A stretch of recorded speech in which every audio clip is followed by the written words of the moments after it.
Shalom, selamat pagi jemaat dikasihi Tuhan. Kembali kita berjumpa dalam renungan pagi. Pagi hari ini kembali saya mengajak kita semua untuk merenungkan firman Tuhan. Supaya dengan firman Tuhan hidup kita akan terus dibangun dan kita pun akan semakin bertumbuh, diteguhkan dan dikuatkan dalam iman dan pengharapan. Sebab firman Tuhan itulah kebenaran. Firman Tuhan menjadi sumber kekuatan bagi hidup kita. Firman Tuhan pedoman dan penolong bagi kita.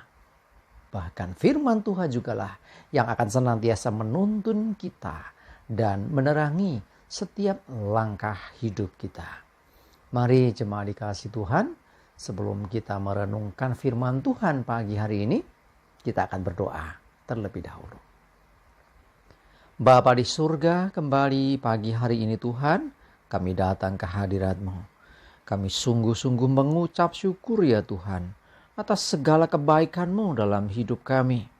Atas begitu besar kasih setia-Mu, begitu besar rahmat dan anugerah-Mu.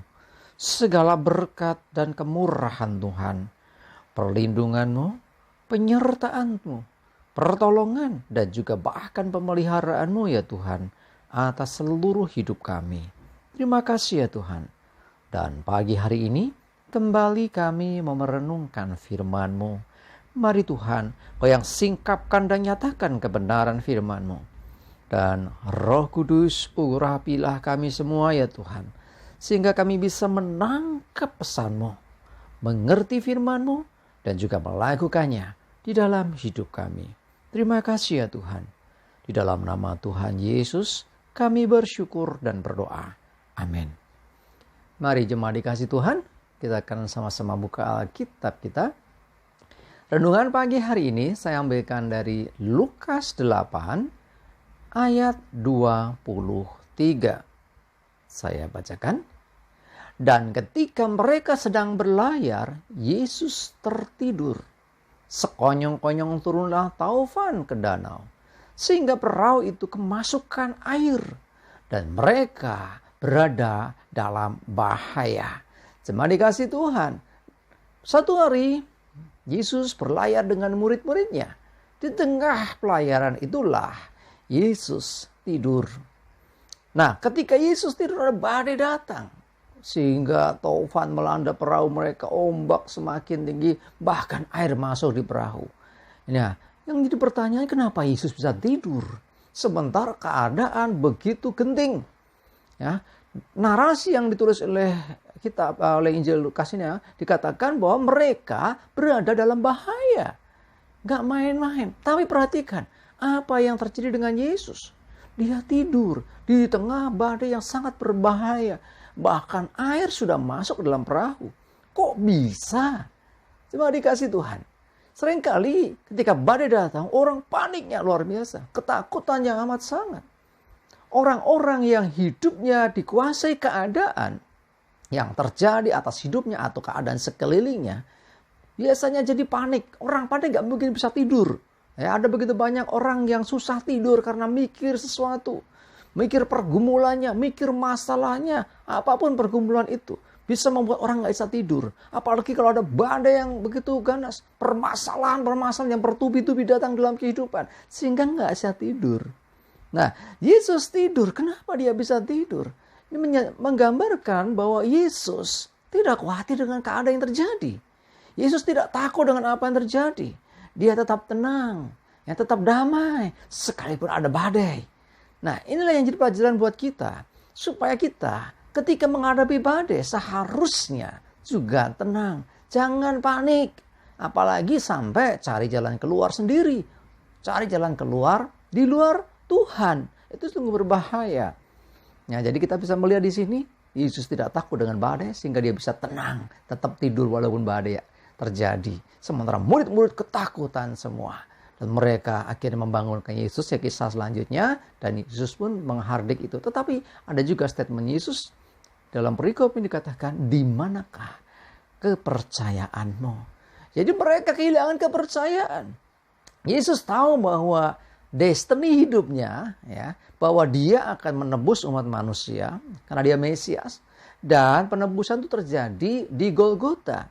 Jadi kematian di atas bukit Golgota, di atas salib. Yesus tahu semua itu, sehingga ketika badai datang sekalipun di dalam perahu itu, dia tidak akan selesai di situ. Jadi tidak akan mati di situ. Karena dia tahu destiny hidupnya dan juga bagian dari perjalanan pelayanannya di dunia ini. Nah, sementara murid-murid gak ngerti. Jadi yang mereka lihat saat ini bukan nanti. Yang saat ini terjadi adalah badai. Itulah yang membuat mereka panik luar biasa, ketakutan luar biasa. Sehingga ada pikiran kalau tenggelam gak ada hari esok. Kalau perahunya ambles, karam, ya semua tenggelam, binasalah, selesai semua. Tetapi mereka lupa siapa Yesus. Sehingga ketika Yesus menghardik, mereka juga heran semua. Mereka takut dan bingung. Orang apakah ini? Siapakah dia ini? Padahal Yesus berulang kali menyatakan dirinya. Tetapi sekali lagi yang dibutuhkan adalah bagaimana mereka percaya akan Yesus. Nah, kalau mereka percaya, mereka nggak akan takut. Ada Yesus loh bersama dengan mereka di perahu itu. Sehingga tidak ada alasan untuk takut lagi. Tapi badai itu yang menjadi alasan. Kenapa yang di luar itu lebih menakutkan? Sementara di dalam perahu itu ada Yesus. Padahal Yesus berkuasa atas segalanya. Nah, inilah pelajaran buat kita. Dalam hidup kita selama ada Yesus, mau badai seperti apapun, seharusnya kita tenang. Seperti Yesus menghadapi badai waktu itu, menghadapi taufan waktu itu. Dia tenang, bahkan tidur. Ya, bayangkan. Badai mengerikan, kapal kemasukan air, perahunya kemasukan air dan mau tenggelam. Dikatakan bahwa mereka dalam bahaya. Tapi bagi Yesus itu bukan bahaya. Bahkan yang lebih berbahaya adalah apa?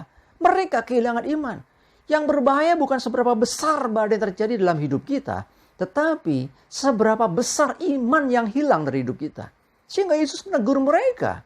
Di manakah kepercayaanmu? Karena mereka kehilangan kepercayaan itu. Mari jemaat dikasih Tuhan. Sebesar apapun badai dalam hidup kita, percaya ada Yesus bersama kita yang pasti akan menyelamatkan kita. Amin, kita berdoa. Tuhan, terima kasih, kami bersyukur untuk firman-Mu pagi ini. Yesus dalam tengah badai sekalipun bisa tidur. Tidak ada ketakutan, kekhawatiran. Dan biarlah kami belajar juga daripadanya. Ketika badai menghadapi hidup kami tidak takut dan khawatir. Kami berusaha tenang karena ada Engkau Tuhan yang bersama kami. Karena Engkau pasti menyelamatkan kami. Kami tidak akan binasa karena badai yang terjadi. Justru yang berbahaya adalah ketika kami kehilangan iman. Teguhkan, kuatkan iman kami Tuhan ketika badai, masalah apapun terjadi dalam hidup kami. Sebab dengan iman kami akan selamat. Sebab Engkau bersama kami. Terima kasih Tuhan, kami bersyukur. Kami menyerahkan hari ini hidup kami dalam tuntunan dan penyertaan-Mu. Jauhkan dari kami segala celaka dan mara bahaya. Damai sejahtera dan berkat Tuhan menyertai kami semua. Dalam nama Tuhan Yesus kami bersyukur dan berdoa. Amin. Mari jemaat dikasih Tuhan, yuk tetap semangat, maju terus dalam iman dan pengharapan. Selamat beraktivitas, Tuhan Yesus memberkati kita semua. Amin.